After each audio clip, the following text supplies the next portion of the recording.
তাহলে মনে হয় চলবে। অ্যাকচুয়ালি আমি যখন কথা বলি, আমি যখন জিজ্ঞাসা করি, মানে আমার ওপরে যারা যারা আছে, হায়ার অথরিটি লেভেলে যারা যারা আছে, তারা আমাদের অভিভাবকের মতো।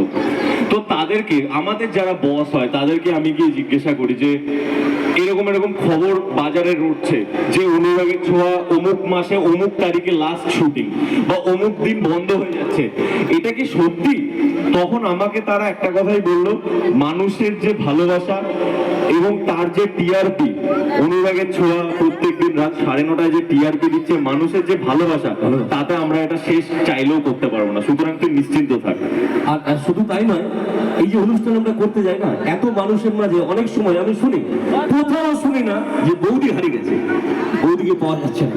সব জায়গাতেই গিয়ে শুনি দাদা হারিয়ে গেছে, নাহলে বৌদির সঙ্গে যে বাচ্চাটা আসছে সে হারিয়ে গেছে। বলছে দাদা একটু অ্যানাউন্সমেন্ট করে দিন না, অমুক লোক হারিয়ে গেছে, তার বাড়ির লোক পেছন দিকে যেন আসে। বৌদিকে হারায় না, কারণ বৌদিরা অনেক দায়িত্ববান হয়, মানে সবসময় খেয়াল রাখে, সবসময় খেয়াল রাখে।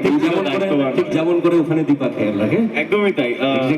এটা এটা এটা সত্যি কথা, মেয়েদের মধ্যে একটু দায়িত্ব নেওয়ার ব্যাপারটা বেশি থাকে। কোথায় মেয়েরা, কোথায় এত ভালো ভালো কথা বলছেন মেয়েরা, এটা ঘটনা।